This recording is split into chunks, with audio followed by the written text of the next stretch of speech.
السلام عليكم ورحمة الله وبركاته، وفيديو جديد على قناة اليوتيوب. عايزك تركز معايا في الفيديو ده لأن فيه تفاصيل كتير جدا جدا هتكلم فيها. أول موضوع هتكلم فيه وهو الثلاث نقاط وقضية الثلاث نقط اللي في الفيفا أو في محكمة الكاس اللي مقدمها نادي بيراميدز اعتراضا على فوز الأهلي بالدوري، عشان قفا بيراميدز وقفانا هيقمر عيش سكة ودغري، والاهلي هيبقى انسحب وخسر 3 نقط وبرضه كسب الدوري ونجح ان هو يكسب الدوري. الموضوع التاني اللي هتكلم فيه وعايزك تركز لي كويس قوي وتصحصح لي لان احنا ما بننساش. اول موضوع هتكلم فيه هو تأجيلات بيراميدز اللي ما حدش بيتكلم عليها واللي ما بتزعلش حد. اما الموضوع التاني اللي هتكلم فيه، ركز لي في الموضوع التاني، عايزك تركز فيه قوي قوي قوي قوي، هو رفض نادي بيراميدز ارسال لاعبيه لمنتخب مصر. لا احب الشماتة ولكن يعجبني الزمن حين يدور. السلام عليكم ورحمة الله وبركاته، وفيديو جديد على قناة اليوتيوب ومعاكم أكبر بائس محلي راموس الغلابة. أتمنى كل اللي يشوف الفيديو يدعمه بلايك وشير، واللي مش مشترك في القناة يشترك عشان يوصله كل جديد، ولو ما عملتش كل ده على عيني وعلى راسي، منورني ومشرفني دايما. أهم حاجة ما ننساش إخواتنا في فلسطين وسوريا ولبنان والسودان من الدعاء، ربنا ينصرهم ويعيدهم بنصره ويرحم شهدائهم ويشفي مرضاهم ويسدد رميهم، اللهم آمين. والدعاء لوالدي ولأموات المسلمين جميعا بالرحمة والمغفرة. ويلا نبدأ حلقتنا.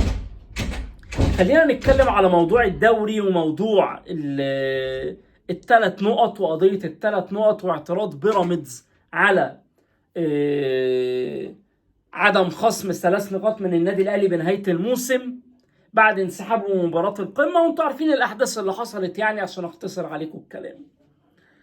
محكمة الكاس لحد دلوقتي الموضوع بقاله عندها معرفش قد ايه بالظبط، لكن احنا خلاص تقريبا الدور الاول من الدوري الجديد قرب يخلص، وكل شويه في قضايا كتير جدا بتتناقش في محكمة الكاس، ليست من ضمنها قضية عدم خصم ال3 نقاط النادي الاهلي.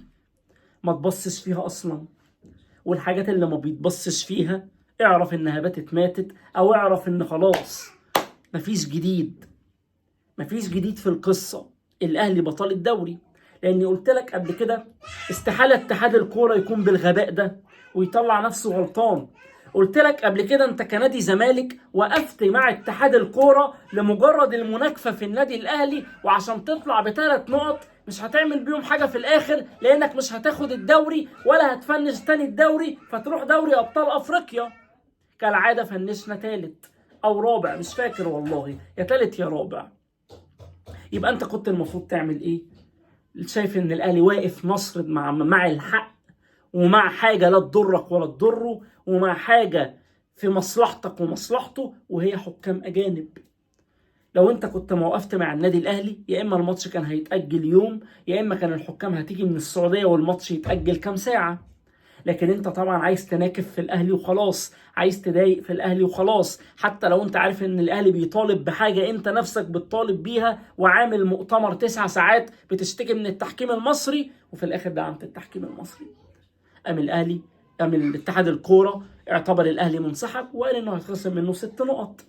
قام الاهلي فعكش ودور واكتشف ان اللائحه فيها بند بيقول ان انسحابك من ارض الملعب غير انسحابك من قبل ما تروح ارض الملعب، غير لما تكون مبلغ من قبليها.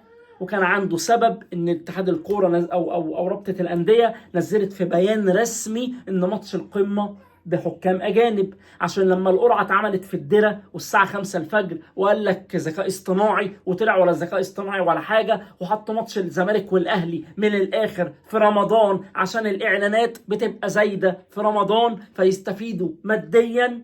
والاهلي اتفاجئ انه بعد 5 ايام هيلاعب الزمالك، رغم ان الاهلي كانت حالته احسن وكان فايق. رغم كده مرضاش يلعب الماتش، ورغم انه كان منافس مع بيراميدز على الدوري اكتر مننا، يعني احنا برضو كنا منافسين بس الاهلي كان نقاطه اكتر. ورغم ذلك الاهلي قرر ينسحب من الماتش، رغم انه ما اعترضش انه لقى نفسه هيلاعب بيراميدز، هيلاعب الزمالك كمان 5 ايام وهيلاعب بيراميدز بعد الزمالك على طول بعد رمضان. ما اعترضش، ليه؟ عشان في حكام اجانب. عشان كده مع طلب ان شاء الله تحطني قدام ريال مدريد ما دام في حكام اجانب، عشان يتفاجئ ان مفيش حكام اجانب فيمتنع عن الحضور المباراه، والزمالك ما يصدق يلاقي حاجه يكسب بيها ال3 نقط ويغيظ بيها الاهلي. عشان في الاخر اتحاد الكوره لما لقى الاهلي على حق، ولما اتحاد الكوره نزل بيان ان الاهلي كان بيدور على العداله الاجتماعيه او على العداله على جميع الانديه والمصلحه لجميع الانديه، يعني اتحاد الكوره اعترف ان الاهلي على حق، فالاتحاد الكوره دور على ثغره لنفسه عشان يخسر من الاهلي 3 نقط بس. القرار ده مظلوم فيه الزمالك، مظلوم فيه، بس انت ساندت الجهه الفاسده، فالجهه الفاسده مش هتبيع نفسها ومش هتطلع نفسها غلطانه، فالجهه الفاسده دورت ونخورت لحد ما لقت ثغره تطلع منها عشان تراضي جميع الاطراف، سكه ودغري.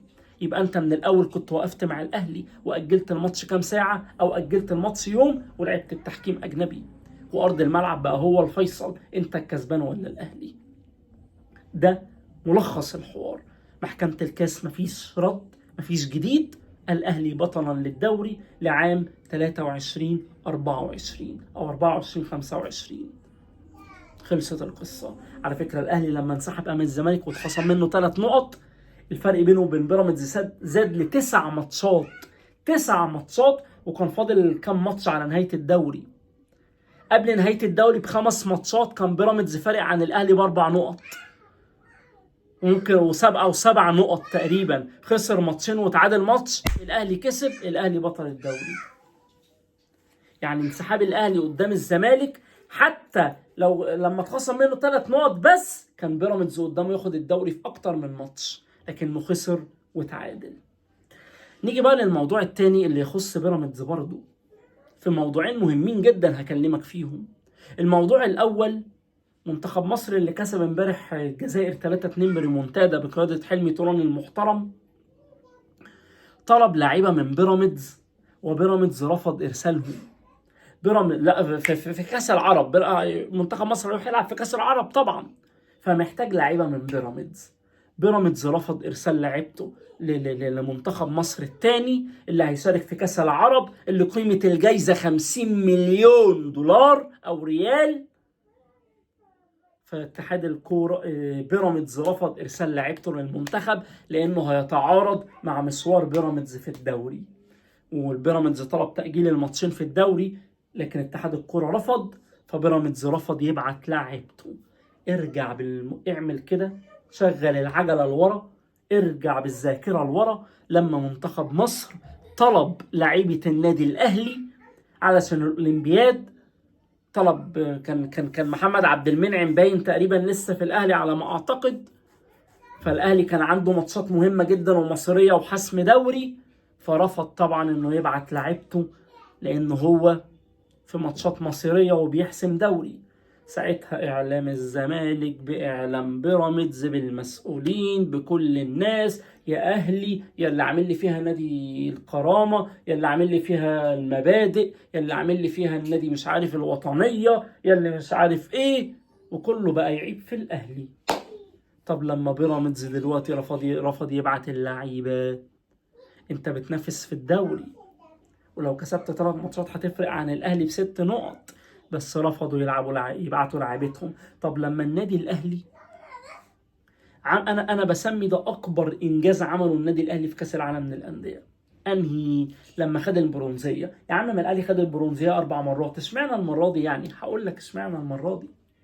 ساعه منتخب مصر ما كان بيشارك في افريقيا واللاعيبه النادي الاهلي كانت مع منتخب مصر، والنادي الاهلي كان بيلعب في كاس العالم للانديه بطوله تبع الفيفا، النادي الاهلي ساعتها واجه مونتيري المكسيكي وهو غايب من عنده 10 لعيبه موجوده مع منتخب مصر. 10 لعيبه موجوده مع منتخب مصر من غير 10 لعيبه دوليه، وقدر الاهلي انه يكسب مونتيري المكسيكي. اعتقد كسبوا 2-0، اعتقد بهدف محمد، يا اما 1-0 بهدف محمد هاني، حاجه زي كده. ده مش كده وبس، ده الاهلي بيواجه بعد منها الهلال السعودي وبيلعبوا على الثالث والرابع، قدام الهلال السعودي اللي كان عامل صفقات استعداد لكأس العالم للأندية ب 36 مليون دولار. ساعتها كان لسه جايب إيجالو، وكان لسه جايب ماريجا من بورتو، وكان عامل صفقات ضخمة. قدر الأهلي وهو بيلعب الهلال السعودي، والأهلي غايب من عنده 10 لعيبة دولية من ضمنهم الشناوي، 10 لعيبة دولية غايبين من الأهلي، والأهلي بيواجه الهلال السعودي وبيقدر يتغلب عليه 4-0. 4-0. والأهلي غايب من عنده 4 لعيبة دولية. 10 لعيبة دولية. 10 لعيبة دولية غايبين من عند النادي الأهلي، وقدر إنه يكسب الهلال 4-0. طبعا أنت مش هتذكر الحاجات دي، أنت بتذكر اللي على مزاجك، أنت بتذكر أي حاجة تقلل فيها من الأهلي. لكن لما المواقف تتشابه سواء معاك أو مع بيراميدز، على قلبك زي العسل. قلت لك لما الزمالك يكمل في الكونفدرالية للآخر هيتأجله زي ما بيتأجل للأهلي. حصل لما كنا احنا أبطال الكونفدرالية والأهلي أبطال أفريقيا، ولعبنا السوبر الأفريقي وكسبنا الأهلي. قلت دلوقتي السنة دي بيراميدز متأجل له 3 ماتشات، كل الفرق لعبة 9 ماتشات ما عدا بيراميدز، كل الفرق لعبة 12 ماتش ما عدا بيراميدز لعب 9 ماتشات. يعني بيراميدز لعب أقل مننا 3 ماتشات، أقل مننا ومن الأهلي ومن سيراميكا. لا شفت إعلامي زملكاوي اتكلم، ولا صانع محتوى اتكلم، ولا أي حد اتكلم وقال لك بيراميدز بيتأجل له ليه. هاني سعيد، الكابتن هاني سعيد اللي دايما كان بينتقد مؤجلات النادي الأهلي، وبيتأجل له ليه واحنا مالنا ومش عارف ايه، ونفسنا في دوري منتظم بقى زي العالم كله. ايه يا كابتن هاني سعيد؟ الفرق كلها لعبة 12 ماتش وحضرتك لعب 9 بس. ليه مش معترض على المؤجلات دي؟ ليه ما قلتش لا ما تأجلوليش، انا هروح العب في ادغال افريقيا ويومين، واجي العب في الدوري المصري و3 ايام واسافر العب في ادغال افريقيا تاني عادي. عادي جدا، انا بيراميدز الجامد ما حدش يأجل لي. لا انت اعترضت لما تأجل لك، ولا الزمالك اعترض لما تأجل له، ولا حد هيعترض لما يتأجل له، لان ده طبيعي. ما تقارنش نفسك بأوروبا، ما تقارنش نفسك بأوروبا، لان أوروبا ممكن تلفها بمترو، ممكن في يوم تلف أوروبا كلها. البلدان كلها جنب بعض، الفاصل ما بينهم شارع، عشان كده هناك مفيش مؤجلات. انما انت عندك سفر 5 و6 و8 و10 ساعات. لكن انت ما بتحبش تبص غير للحاجة اللي انت عايز تبص عليها. ليه بقى ما دورناش اصل بيراميدز خد دوري الابطال عشان بيراميدز متاجل له؟ ده بص صن داونز في الدوري الجنوب افريقي ما تاجلوش، والترجي ما تاجلوش، والوداد ما تاجلوش. طب اسمعنا بيراميدز، مش كنا بنقول الكلام ده على الاهلي؟ ده الاهلي كسب الهلال السعودي عشان اتاجل له ماتشات ومش عارف ايه. طب ما حدش دور ليه بيراميدز كسب الاهلي جده، واهلي جده اتاجل له ماتشات قبل كاس العالم للانديه ولا لا؟ طبعا ما حدش هيدور وما حدش هيفعكش، لان المنتصر بيراميدز، وبيراميدز اخونا عادي، احنا وبيراميدز توأم. احنا دلوقتي ما عرفناش نفرح بافريقيا، نفرح بيها لما بيراميدز يكسبها. ما عرفناش نفرح بان احنا بنشارك في كاس العالم للانديه، نفرح لما بيراميدز يشارك في كاس العالم للانديه. ما عرفناش نفرح ولا ناخد البرونزيه في كاس العالم للانديه، نفرح لما بيراميدز ياخدها. بطولة ال3 قارات عمرنا ما هنلعب عليها اصلا، نفرح لما بيراميدز يلعب عليها وياخدها ونعترف بيها بطولة رسمية. الاهلي عمل كل ما سبق عادي جدا، ده مش انجاز. عرفت ان انت مشكلتك مش مع انك تشوف الزمالك حلو، انت مشكلتك انك عايز دايما شايف الاهلي وحش اكتر من انك عايز تشوف الزمالك حلو. انت عايز تقلل وخلاص، عايز تغلط وخلاص، عايز تشوف حد بيشتم في الاهلي وبس. انما حد بيتكلم بالمنطق انت ما يعجبكش الكلام ده، لان المنطق هيزعلك. انا كده خلصت حلقة النهاردة، شكرا جدا لكل اللي بيتابعوني وبيدعموني. السلام عليكم.